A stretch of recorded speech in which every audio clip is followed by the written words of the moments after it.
Now, one of the reasons Loose Men started was to encourage us blokes to open up about our feelings and our mental health. The message is to talk, and for me, it's also about crying. You should never be ashamed to cry, and that is me. I mean, a lot of you will remember when I left Live and Kicking, I cried to the whole nation and cried and cried. But do you know what?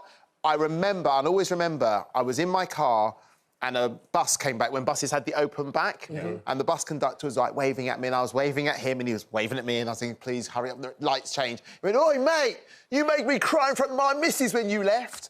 And I just thought, it's so powerful, it's such a great emotion, but do you know what? It's like letting off steam. So I have no problem crying anywhere, anytime in front of anyone, not a problem. I think men generally should have no problems in terms of expressing their emotions. And, you know, men have a tendency to be sort of macho and, you know, we can handle it and we can cope with it. But the reality is that if you do have problems and you actually build it up inside, it gets to a situation whereby you're too ashamed or too proud to say anything, and sometimes it might be too late. So I think it's always important to actually express your feelings. And so far as I'm concerned, if I've got a problem, they say a problem shared is a problem halved. And I have no problems in terms of, you know, expressing my feelings. If I've got problems or issues with friends who won't judge me and, you know, will listen to what I've got to say. And sometimes I would accept any criticism that comes my way. But I think it's very, very important that we as men, you know, show the human side of our character and, you know, don't be frightened to express our feelings, because sometimes if you don't, it can be a problem. I mean, no one man is Superman, you know what I mean? And we all have issues, we all have problems. You had quite a pressurised year last year, didn't you? You were under a lot of pressure last year. Well, I think it's fair to say that I grew a reputation for crying. In my time doing Strictly, I could look at a picture of my son and I'd start welling up. So it's really easy for me to go. I sometimes need to screw the tap back on. But here we go. There's the picture. Yeah, don't show it for too long. But I felt very privileged, actually, to come on this show this time last year and be asked to be a loose man, because I think it gave me a platform and a voice that I wouldn't otherwise have had. And it was a day after, when I came on and did the show last year, it was the day after I had my first panic attack. And the reaction from the audience, everybody watching the show, was absolutely incredible. And actually, I wouldn't have said it had I not been on Loose Men. Yeah. I felt like it was amazing to share that with the guys, and there was an incredible reaction. Since then, I've had a few more panic attacks, and I think I've decided since that I'm definitely going to talk to someone. I think it's important to find a medical professional. I remember Ian Sterling was sitting where you were last year, and he said, it's the same thing. If you fell down the stairs and broke your leg, you would go and find the medical professional. I think that's really important.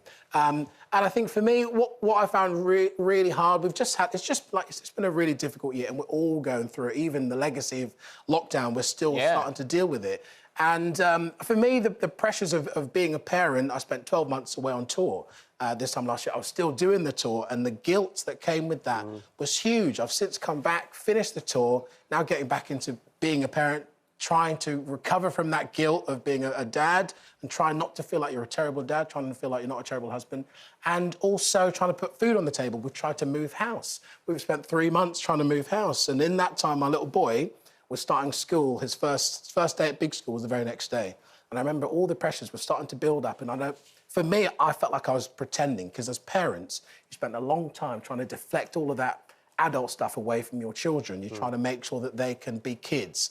And I remember on the Sunday before he started on the Monday, he was just being a 4-year-old. He's been a bit of a tearaway, didn't do what I asked, and I got really angry, to the point that he said, Daddy, he started crying because he knew how angry I was.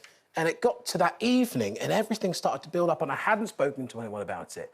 And I remember I was just washing up, and I could feel it building, all the pressure, everything that I'd pretended, everything that I'd kept to myself, it was just building, building, building.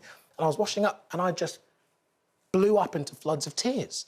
And it was another anxiety attack. My wife she hadn't seen it the first time. It was the first time she saw it and didn't know how to react, but she was amazing, really supportive. And I think the difference was, I hadn't said anything. I kept it to myself, exactly what you say. You know, as soon as you start keeping it to yourself and building it up and not allowing yourself to talk about it, then it's got to find some way of blowing up. And for me, I hadn't spoken about it. I hadn't actually found that shoulder to literally cry on. And after that release, it was much better. But for me, it's about finding someone to help me manage that stuff, and it might be a medical professional. And it's funny you talk about medical professionals, because if you deal with Americans, they all very openly talk about having a therapist. Yeah. People will say, yeah, I'm going to the gym at 12, I've got lunch with a mate, and then I'm going to my therapist, which we just don't do in this country. Yeah. It's not very British to openly talk about problems.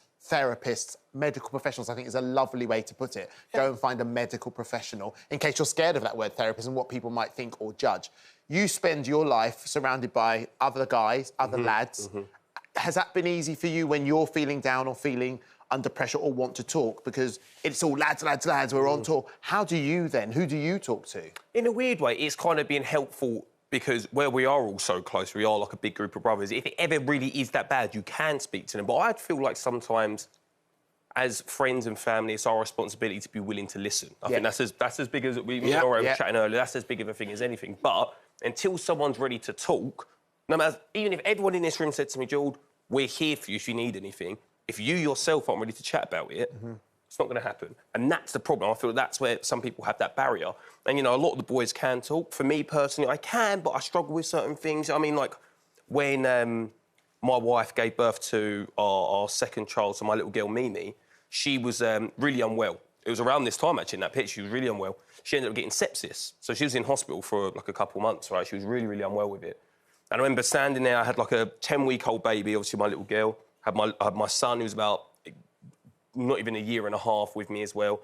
And the doctor's chatting to me and he was like, look, you know, essentially, stuff is really, really not looking good. Her body's not dealing with stuff well. You know, there was talk about, like, induced comas, this and that, and she's really struggling. And I was like, hang on a minute. Like, at the time, they would have been, what, 27? I was like, she's 27, I'm 26, standing here with my two children. And my reaction, I went, OK, well, no worries, make sure she's all right. I gave my mother-in-law a call. I was like, can you come down? She looked after my son. I took my daughter to rehearsal. And everyone was like, George, what's going on? Are you okay? I was like, yeah, I'm fine. Inside, I was, like, freaking out and upset. But I was like, if I start panicking and I start doing this... And I didn't talk to anyone about it. And that tour was, like, to be blunt, I didn't enjoy it. It meant to be, like, the best time in your life with your friends, this and that. And all I did was, like, sit there and worry, but try and act like everything was fine, which makes the issue worse, right? Yeah. And to Auré's point now, you know, we got through that and, you know, touch with my wife's absolutely fine and we made a recovery and it's all good. But there are times now, whether it be work or whether it be at home or it be this or that, if I'm stressed out and I try and bottle it up and hold it in, the only place I recognise it is... it comes out towards my kids. Because it's like, you love them so much, but obviously they're the source of all your love, but also all your anger. When you've got a 4-year-old bashing a fork against the wall, you're like, please, just stop. And if I don't chat about it, my reactions are stronger towards that. And I think it's good to air that stuff out. But don't you think that, like you said, we've got so much better in this country, and thanks to this show so much, are getting people to start talking about their issues. But like you said... starting to talk. Yes, exactly. No, absolutely it is. But we've got to listen. Like you said, we've got to get much better at listening, and I think sometimes it's easy to offer an opinion, but sometimes if someone's struggling, just open your ears and listen. Yeah, that's the right way. Be a good listener. Be a good listener. Right, thank you very much, Sheds. Thank you very much.